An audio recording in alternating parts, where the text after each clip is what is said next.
আল্লাহ রাসূল সাহাবায়ে কেরামের সামনে বসতে বললেন, তোমরা বলতে পারো তোমাদের মধ্যে সবচেয়ে গরীব মানুষ কে? হে আল্লাহর রাসূল, আমাদের মধ্যে সবচেয়ে গরীব তো ওই ব্যক্তি যার ধন সম্পদ নাই, টাকা পয়সা নাই, জায়গা জমি নাই। আল্লাহ রাসূল বলেন, হে আমার উম্মত, শুনে রাখো, আমার উম্মতের মধ্যে সবচেয়ে গরীব হলো ওই ব্যক্তি। রাসূল বলতেছেন, আমাদের পাহাড় নিয়ে এসে কিয়ামতের ময়দানে উপস্থিত হবে, আর এই ব্যক্তিকে রাসূল বলতেছেন সে হলো সবচেয়ে গরীব। আমার উম্মতের মধ্যে সবচেয়ে গরীব হলো সে।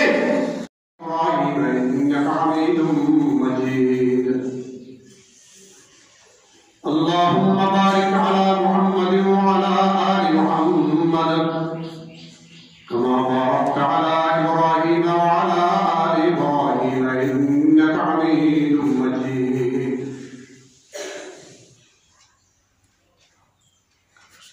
معزز محترم ناظرین، اللہ پاک پروردگار عالم দরবার অগণিত প্রশংসা মহান আল্লাহ জাল্লা জালালুহু আম্মা নওয়ালুহু। আজ মাহে জুমাদাত সানির প্রথম জুমাতে, মাহে জুমাদাত সানির প্রথম দিনে এবং প্রথম জুমাতে জুমার নামাজের উদ্দেশ্যে আল্লাহ রাব্বুল আলামিন তার ঘরে আসার বসার কিছু আমলের তৌফিক দান করেছেন। শুকর আদায় করি আলহামদুলিল্লাহ। মুআজ্জাজ হাজিরিন,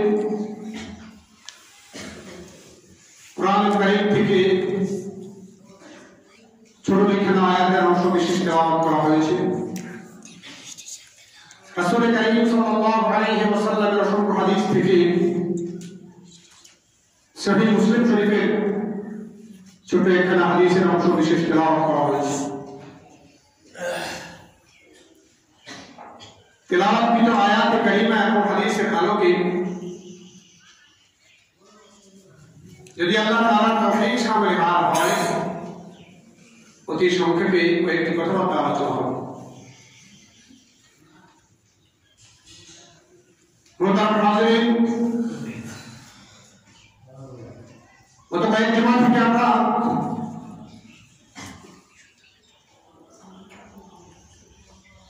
দুনিয়ার জিন্দেগি, মুহাসাবাতুন নাফস, নিজের আত্মসমালোচনা, নিজের নফসের হিসাব, যে আমার জীবন মোমবাতির মতো যেভাবে গলে যায়, এভাবে আমার জীবন একদিন, দুই দিন, এক সপ্তাহ, দুই সপ্তাহ, এক মাস, দুই মাস, এক বছর, দুই বছর করে আমার হায়াত শেষ হয়ে যাচ্ছে। তো আলোচনা চলতেছিল, আমি আমার আত্মসমালোচনা করি, মুহাসাবাতুন নাফস, নিজের নফসের একটা হিসাব বিকাশ আমি করি আল্লাহ তাআলা হিসাব নেওয়ার আগে। এই বিষয়ে বিস্তারিত আলোচনা চলতেছিল। প্রসঙ্গত রাসূল কারীম সাল্লাল্লাহু আলাইহি ওয়াসাল্লামের সেই হাদিসটা আমাদের সামনে এসেছিল, যে হাদিসে রাসূল কারীম সাল্লাল্লাহু আলাইহি ওয়াসাল্লামের ইরশাদ ছিল, তোমরা হায়াতকে মূল্যায়ন করো মৃত্যু আসার আগে, যৌবনকে মূল্যায়ন করো অবৃদ্ধ আসার আগে, আর তোমার সুদিনকে মূল্যায়ন করো দুর্দিন আসার আগে। গিনাকা ক্বাবলা ফাকরিকা, তোমার সুদিনকে তুমি মূল্যায়ন করো তোমার কাছে দুর্দিন আসার আগে। একই অবস্থায় মানুষ চিরদিন থাকে না, তার জীবনের মধ্যে কখনো উজান থাকে, কখনো ঘাটি থাকে। এইভাবে তার ধন সম্পদের লাইনেও কখনো উজান, কখনো ঘাটি। এক এক সময় এক এক অবস্থা আসে মানুষের কাছে। একই অবস্থায় আমরা সবসময় অবস্থান করতে পারি না। আল্লাহ তাআলা এক এক সময় মানুষকে এক এক হালাতে এক এক অবস্থায় রাখে, কখনো সুস্থ, কখনো অসুস্থ, কখনো আল্লাহ তাআলা মালদার হিসেবে দুনিয়াতে বসবাস করার সুযোগ করে দেন, আর কখনো আল্লাহ তাআলা একটা হস্ত যে অভাব অন্তরের মধ্যে আল্লাহ তাআলা নিয়ামত করার ব্যবস্থা করেন।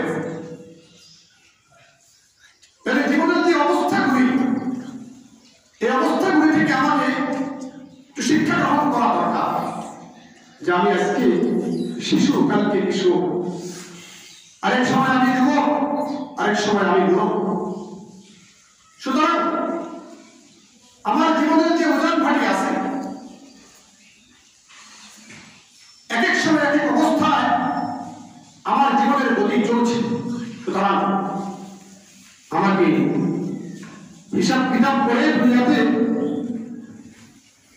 আমার চলা, আমার বলা, আমার প্রত্যেকটি আমাল যেন হিসাব বিকাশ করে হয়, এটাই আল্লাহ তাআলা আমার কাছে চান।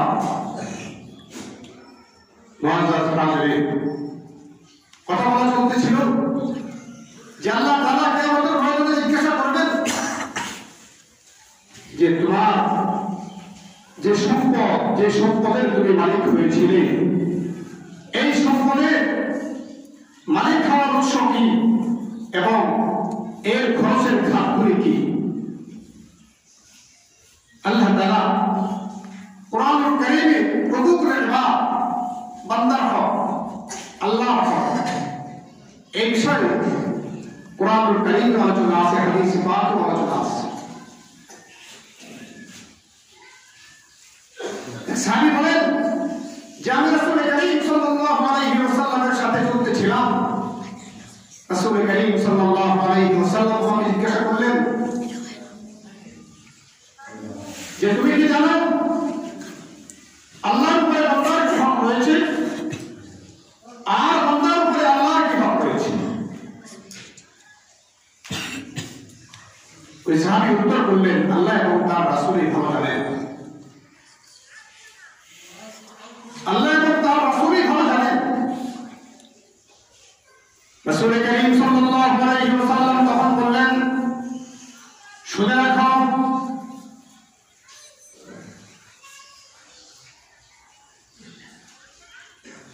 বান্দা আল্লাহর কাছে যে হকগুলি পাবা, বান্দার যে সমস্ত হক আল্লাহর কাছে রয়েছে, আর আল্লাহর যে সমস্ত পাওয়া হক বান্দার কাছে রয়েছে, এগুলো বলতে গিয়ে রাসূল করিম সাল্লাল্লাহু আলাইহি ওয়াসাল্লাম ইরশাদ করেন, আল্লাহ বান্দার কাছে পাওয়া যে হক, সে হক হলো বান্দা একমাত্র আল্লাহরই গোলামি করবে। বান্দা একমাত্র আল্লাহর গোলামি করবে, দুনিয়ার কারো কাছে মাথা নত করবে না, অন্য কারো গোলামি করবে না। এটা হলো আল্লাহর পাওয়া হক বান্দার কাছে। আইয়াবুদুহু ওয়া লা ইউশরিকু বিহি শাইআ, হাক্কুল্লাহি আলাল ইবাদ। আল্লাহর হক বান্দার কাছে, বান্দার কাছে আল্লাহ যে হক পাওয়া, সে হক হলো বান্দা একমাত্র আল্লাহরই ইবাদত করবে, আল্লাহর গোলামি করবে। ওয়া লা ইউশরিকু বিহি শাইআ, আল্লাহর সাথে কাউকে অংশীদার বানাবে না, শিরিক করবে না। এটা হলো আল্লাহর হক বান্দার কাছে পাওয়া। আর বান্দার হক আল্লাহর কাছে পাওয়া, যেটা বান্দা আল্লাহর কাছে কি পাবে? আল্লাহ তাআলা আযাব দিবেন না ওই বান্দাকে যে বান্দা আল্লাহর সাথে শিরিক করে নাই। এটা হলো বান্দা আল্লাহর কাছে পাওয়া। যে বান্দা আল্লাহর সাথে শিরিক করে নাই, আল্লাহ ইউআযিবা, যে আল্লাহ তাআলা তাকে শাস্তি দেন না, শাস্তি দিবেন না, এটা হলো বান্দার পাওনা, আল্লাহর কাছে যে পাওয়া।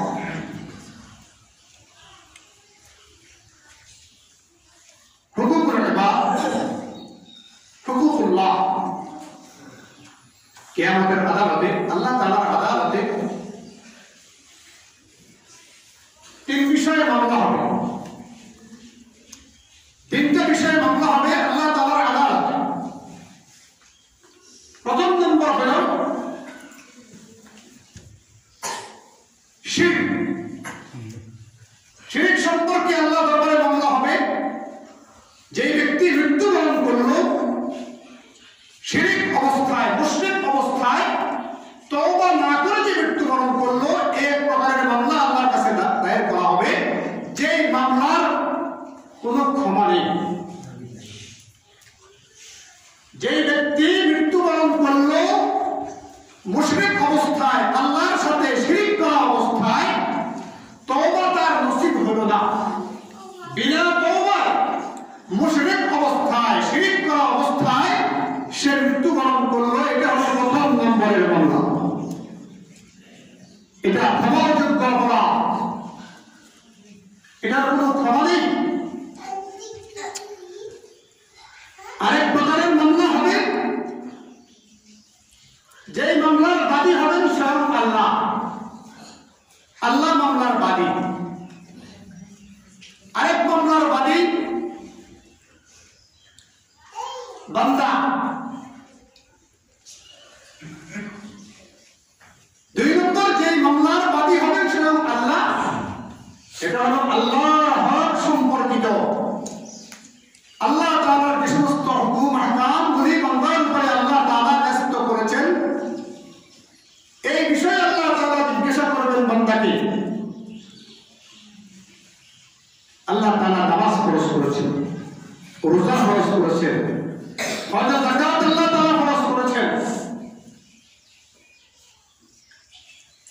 এই ব্যাপারে যখন মামলা হবে, সেই মামলার বাদী হবেন স্বয়ং আল্লাহ, যে আমি তোমার উপরে নামাজ ফরজ করেছিলাম, তুমি নামাজ আদায় করেছো কিনা, তোমার উপরে আমি রোজা ফরজ করেছিলাম, হজ যাকাতের বিধান ছিল তোমার উপরে,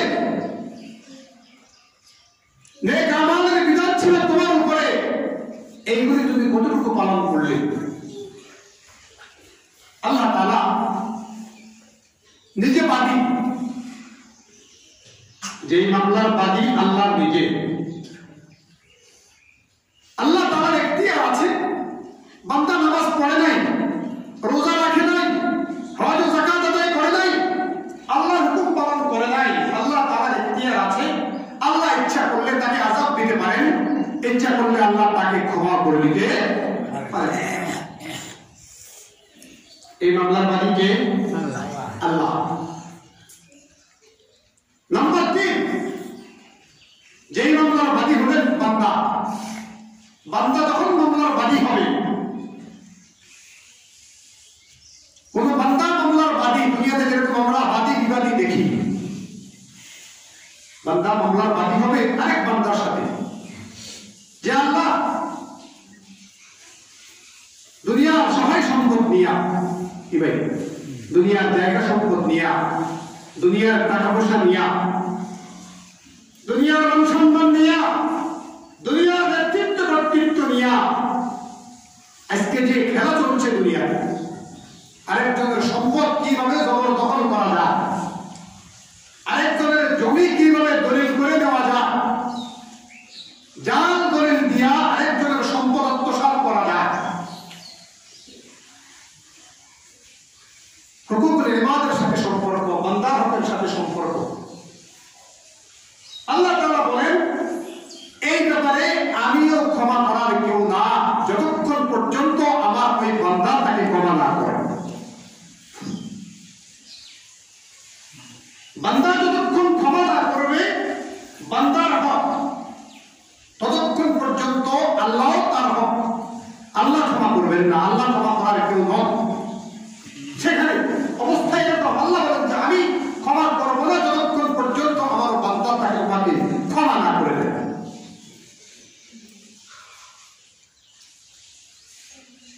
সহিহ মুসলিম শরীফে রাসূল করিম সাল্লাল্লাহু আলাইহি ওয়াসাল্লাম বলেন হাদিস, সাহাবায়ে কেরাম মজলিসে রাসূল করিম সাল্লাল্লাহু আলাইহি ওয়াসাল্লাম বর্ণনা করতেছেন, বয়ান করতেছেন, আতাদরুনা মানিল মুফলিস, আতাদরুনা মানিল মুফলিস, তোমরা কি জানো তোমাদের মধ্যে সবচেয়ে গরিব মানুষকে?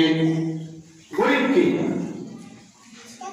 আল্লাহ রাসূল সাহাবায়ে কেরামের সামনে প্রশ্ন করলেন, আতাদরুনা মানিল মুফলিস, তোমরা বলতে পারো মধ্যে সবচেয়ে গরিব মানুষকে قالوا المفلس فينا يا رسول الله من لا درهم له ولا متاع হে আল্লাহর রাসূল আমাদের মধ্যে সবচেয়ে গরিব তো ওই ব্যক্তি যার ধন সম্পদ নাই, টাকা পয়সা নাই, জায়গা জমি নাই। আমাদেরকে জিজ্ঞাসা করলে আমরাও এই উত্তরেই দিতাম যে আমাদের মধ্যে সবচেয়ে গরিব মানুষটাকে আমরা বলতাম যার ধন সম্পদ নাই, টাকা পয়সা নাই, জায়গা জমি নাই, চাকরি বাকরি নাই, তাকে আমরা গরিব বলি সমাজ।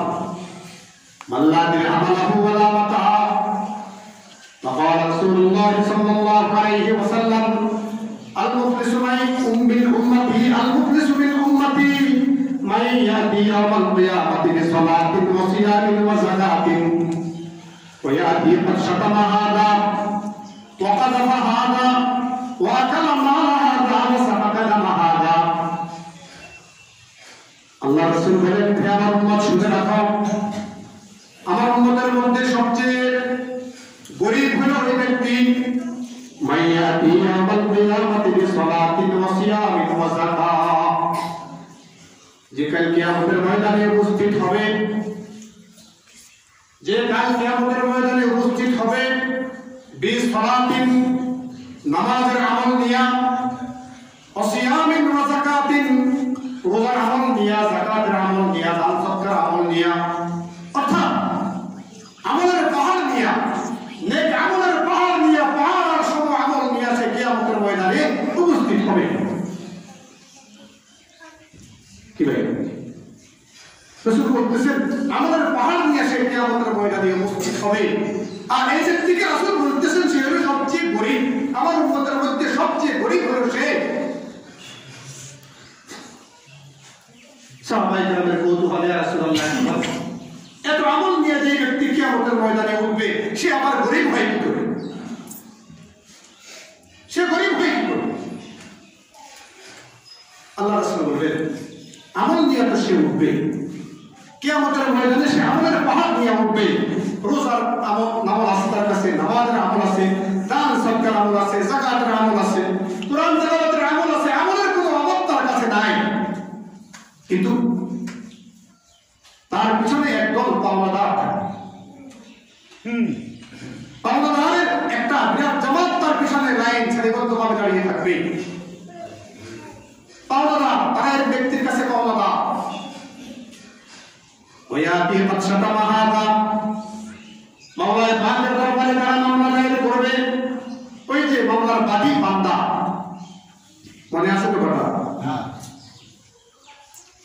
এক প্রকারের মামলার বাদী স্বয়ং আল্লাহ।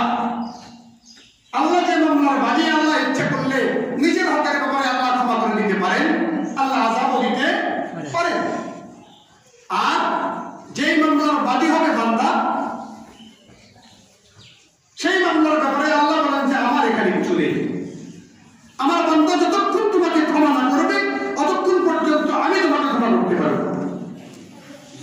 ওয়ায়াতি কদ শাতামা হাযা, এক ব্যক্তি এসে বলবে, হে আল্লাহ এই ব্যক্তি দুনিয়াতে নামাজের আমল, রোজার আমল, দান সদকার আমল, কুরআন তেলাওয়াতের আমল, অনেক আমল দিয়ে সে কিয়ামতের ময়দানে আজকে সে উপস্থিত।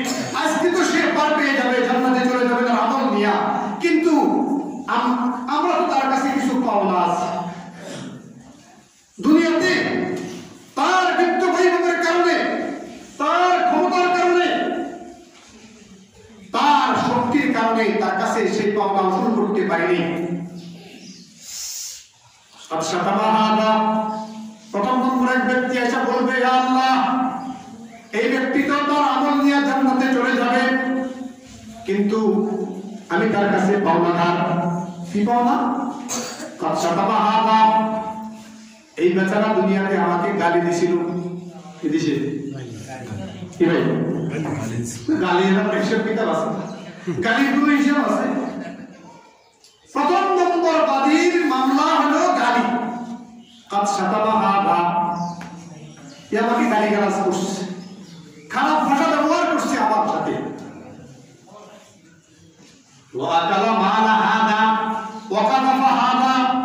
আমার বিরুদ্ধে মিথ্যা তহমত, মিথ্যা অপবাদ দিয়েছে।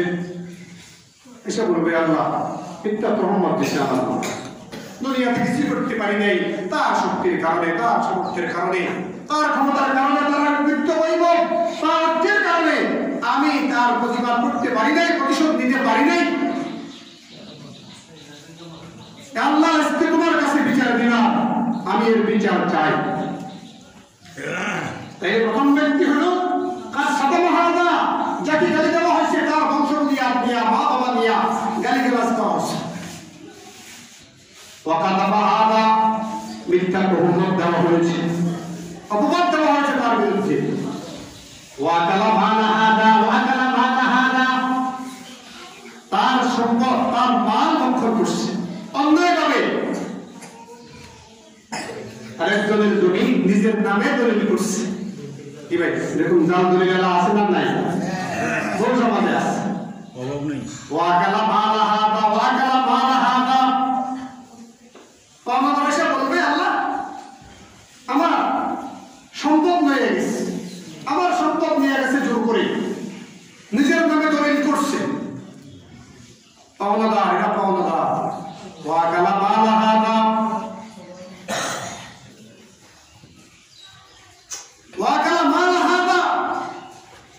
হুকুকুল ইবাদ, আল্লাহকে ভয় করি।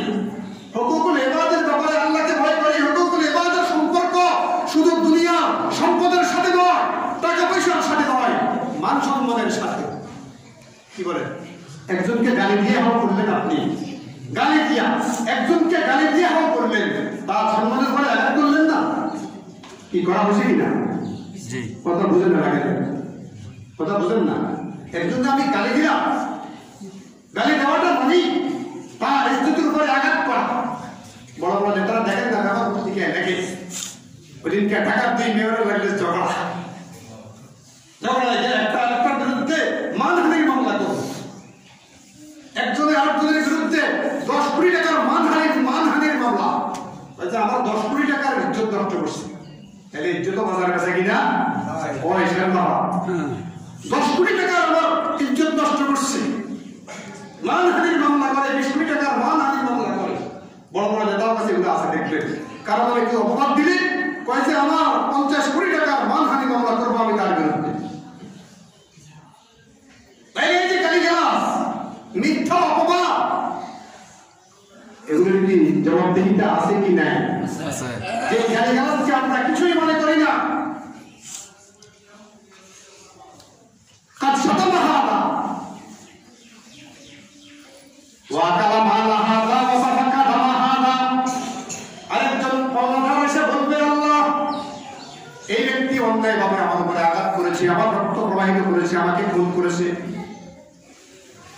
যে খুন চলছে, খুন স্বার্থের একটু বিরোধী গেলেই তাকে খুন করা হয়, তাকে গুলি করা হয়, তাকে হত্যা করা হয়।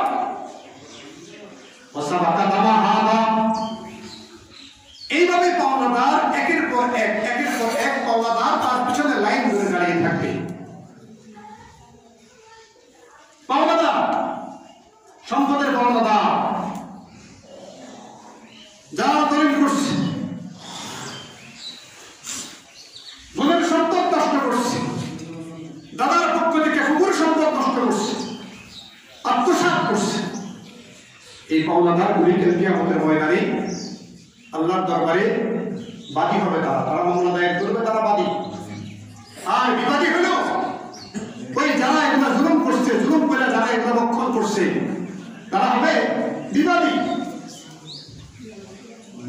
যেহেতু হুকুমের ইবাদতের সাথে সম্পর্কিত, বান্দার হকের সাথে সম্পর্কিত, এজন্য আল্লাহ তাআলাও ক্ষমা করবেন না যতক্ষণ না ওই বান্দা মাফ করে দেন।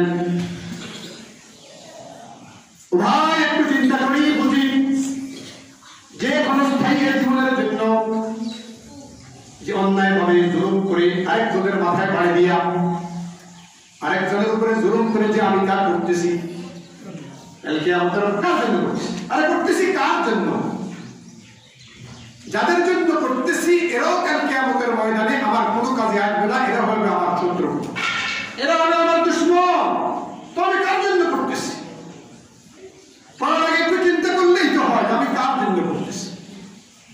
আমি যে ওই বেচারা হক নষ্ট করলাম, বোনের হক নষ্ট করলাম, করলাম, আরেকজনের জায়গা জবরদখল করলাম, জাল দলিল করলাম, আইন ফেলে জমির সীমানা বাড়াইলাম। আছে না এরকম? মৌসুম তো এখন জমি বড় করার মৌসুম কিন্তু এখন কথা বুঝুন নাই। যাদের মনে মনে নিয়ত আছে জমি একটু বাড়াই পাইবা, অন্তত 2-4 ইঞ্চি 5 ইঞ্চি 6 ইঞ্চি 1 বিঘা বাড়ানো যায় কিনা, খেতের আইন ফেরা এই সুযোগটা তো এখন। কি বলেন দেখি, বল লাভ না লস? লাভ না লস? আল্লাহ রাসূল বলেন, মান আখাযা শিবরান মিনাল আরদি যুলমান, যে ব্যক্তি অন্যায়ভাবে জুলুম করে কারো কাছ থেকে 1 বিঘা চেন তো একানি আজকানি 5 ঘন্টা 1 বিঘা মান আখাযা শিবরান মিনাল আরদি যুলমান, যে ব্যক্তি অন্যায়ভাবে কারো 1 বিঘা সম্পদ জবরদখল করে কাল কিয়ামতে 7 তবক জমিন আল্লাহ তার গলায় ঝুলিয়ে দেবে। মানে 7 তবক জমিনের মালিক বানিয়ে দিব, আছে না? মালিক বানিয়ে দিব। 7 তবক জমিন তার গলায় ঝুলিয়ে দিবে। কথা আমার কথা বলছি না, আল্লাহ রাসূলের কথা বলছি। মান আখাযা শিবরান মিনাল আরদি যুলমান তুবিআহু ইয়াওমাল কিয়ামাতি মিন 7 আরদি, 7 তবক জমিন তার গলায় আল্লাহ তাআলা ঝুলিয়ে দিবেন। যে ব্যক্তি জুলুম করে কারো 1 বিঘা জমিন নষ্ট করবে, আত্মসাৎ করবে। মুআজ্জাজ হাজিরিন, বুঝার চেষ্টা করি যেটা নিয়ে আজকে এই চলছে। কার মাথার উপরে বাড়ি দিয়া, কার উপরে জুলুম করে, কার সাথে দুশ্মনী করে, কার কি ক্ষতি করা যায়, এই যে কারো কিছু লেগে আছে এইভাবে, এ লেগে থাকা আমার জন্য কতটুকু কল্যাণ হয়ে আছে। আল্লাহ রাসূল বলেন, ওই ব্যক্তি এত আমলের পাহাড় নিয়ে কিয়ামতের ময়দানে উঠবে, কিন্তু পাওনাদার মাথার পিছে লাইন ধরে দাঁড়িয়ে থাকবে। প্রথম পাওনাদার বলবে, খোদা আমাকে দুনিয়াতে গালিগালাজ করেছিল, আমার মা বাবা ধরে, আমার বংশ বুনিয়াদ ধরে গালিগালাজ করেছিল, আমি এর বিচার চাই। কি ভাই, সে যদি বিচার চায়, সে যদি পাওনা উসুল করতে চায়, দুনিয়াতে তো গালির বদলা গালি দিলে চলতো। সে আপনারে গালি দিছে, আপনি তারও একটা গালি দিয়ে দেন। কাল কিয়ামতের ময়দানে যেদিন হাকিমুল হাকিমিন, আল্লাহ হবে বিচারক, আল্লাহ হবে যেদিন বিচারক, সেদিন এই ব্যক্তি পাওনাদার যখন তার পাওনা চাইবে, কি বলেন, তার পাওনা না দিয়া যাওয়ার সুযোগ আছে না? সুযোগ আছে? পাওনা দিবে কি দিয়া? কি দিয়া পাওনা দিবে? ওই যে পাহাড় পরিমাণ নামাজের আমল, রোজার আমল, হজ যাকাতের আমল, দান সদকার আমল, এই যে আমলের পাহাড় দিয়া কিয়ামতের ময়দানে সে উঠেছিল, এই আমল থেকে সে পাওনা দিতে, পাওনাদারের পাওনা দিতে থাকবে। প্রথম যে ব্যক্তি যাকে গালিগালাজ করা হয়েছিল, সে এসে বলবে, আল্লাহ আমি তার কাছে পাওনার বিচার চাই, ওই আমল দিয়ে তার পাওনা পরিশোধ করবে। আরেক লোক এসে বলবে, আমার বিরুদ্ধে মিথ্যা অপবাদ রটিয়েছিল, আমি তার বিচার চাই, পাওনা দিয়ে, তার আমল দিয়া তার পাওনা পরিশোধ করা হবে। আরেক ব্যক্তি এসে বলবে, আমার সম্পদ আত্মসাৎ করেছিল, আমার জায়গা নিয়ে গেছে, আরো এক কানে দিছি, 2 ঘন্টা দিছি, 5 ঘন্টা দিছি, 1 হাত দিছি, 1 বিঘা দিছি, এরপরে খেতের লাইন কেটে এরপরে একটু একটু করে বাড়াইছি। কি বলেন, বাড়াই না? এরকম আছে, দেখবেন কিছু কৃষকের স্বভাব আছে, কিছু কৃষকের জাত কৃষক, এগুলি কিছু কৃষকের স্বভাব আছে, এই ইরিগেটের ইরির মৌসুম যখন আসে তখন আস্তে আস্তে লাইন কমায় কি করে, জায়গা বাড়ায়। আল্লাহ রাসূল লানত করেছেন, লানাল্লাহ, আল্লাহর গজব পান করে যে জমিনের সীমানা নষ্ট করে, যে জমিনের সীমানা নষ্ট করে তার উপরে আল্লাহর গজব। লানাল্লাহু মান গায়্যারা মানারাল আরদি, নবীর হাদিস, লানাল্লাহু মান গায়্যারা মানারাল আরদ, ওই ব্যক্তির উপরে আল্লাহর গজব, ওই ব্যক্তির উপরে আল্লাহ তাআলার লানত যে জমিন বাড়ায়, জমিনের সীমানা নষ্ট করে, জমিনের লাইন কেটে, জমিন বাড়ায়, জায়গা বাড়ায়, তাহলে ওই পাওনাদারগুলি তার পিছনে ধাওয়া করবে আর প্রত্যেকে তার পাওনা নিবে এই ব্যক্তির আমল থেকে। ওই সময় আর কিছু দেওয়ার থাকবে না। কি বলে, তাদের টাকা পয়সা বেশি আছে, কবরে যাওয়ার সময় লয়ে দিয়ে বেশি দেবে, তাহলে কি আমাদের পয়সা নেই? ওই জমিওয়ালার জমি, জায়গাওয়ালার জায়গা, টাকাওয়ালার টাকা, এগুলো পরিশোধ করা সহজ হবে। ব্যাংকে ধুয়ে গেলে কি লাভ? কবরে নিয়ে নেবেন বস্তা ভাঙা, বাস কিয়ামতের ময়দানে যখন উঠবেন তখন এগুলা দেওয়া দিতে হবে। দিয়ে নেবেন, যে পাওনা আছে দিয়ে নেবেন, বান্ডিলে বান্ডিলে দিয়ে নেবেন। এটিএম একটা ভুল পাবেন কবরের ভিতরে, উড়াই বেড়ার দিবেন, উড়াই বেড়ার দিবেন, কি চলবে নাকি? চলবে না। ভয় করি ইত্তাকিল্লাহ, আল্লাহকে ভয় করি, আল্লাহকে ভয় করি। বান্দার হকের ব্যাপারে আল্লাহকে ভয় করি। যে ধরা আছে দুনিয়াতে পার পেয়ে দেখতেছি, ধরা কিন্তু আছে। আল্লাহ ধরা যেদিন ধরবে, ইন্না বাতশা রাব্বিকা লাশাদীদ, আল্লাহ বলেন যে আমার ধরা বড় কঠিন ধরা। সেই পাকড়াও থেকে, যে ধরা থেকে ক্ষমা পাওয়ার কোনো সুযোগ নাই। তাহলে পাওনাদারদেরকে পাওনা দিতে থাকবে এই ব্যক্তি, পাওনাদারের পাওনা পরিশোধ করতে থাকবে। আল্লাহ রাসূল বলেন যে পাওনাদার তার পিছনে লাইন ধরছে, এই পাওনাদারদেরকে দিতে দিতে দিতে দিতে তার ওই পাহাড় পরিমাণ আমল, যে আমল দিয়ে সে কিয়ামতের ময়দানে উঠেছিল, তার সব আমল একে একে সব শেষ। নামাজের আমল শেষ, রোজার আমল শেষ, কোরআন তেলাওয়াতের আমল শেষ, দান সদকার আমল শেষ, আমল যা আছিল, আমলের যে পুঁজি ছিল, পুঁজি সব শেষ। এখন সে খালি আব্দুল্লাহ, এখন সে খালি আব্দুল্লাহ, নাই কিছু। কিন্তু পাওনাদার এখনো পিছনে রয়ে গেছে কয়েকজন। কথা বুঝেন নাই? আমল শেষ কিন্তু পাওনাদার এখনো কি হয় নাই। আরেক বেটা আগে বলতেছে, আল্লাহ আমি তো এই ব্যাপারে তার কাছ থেকে পাবো, টাকা আমাদের রাখছিলাম, সে খেয়ালত করছে, খেয়ে গেছে। কথা বুঝেন নাই? খেয়ালত করছে, সে খেয়ে বলাইছে, দেয় নাই।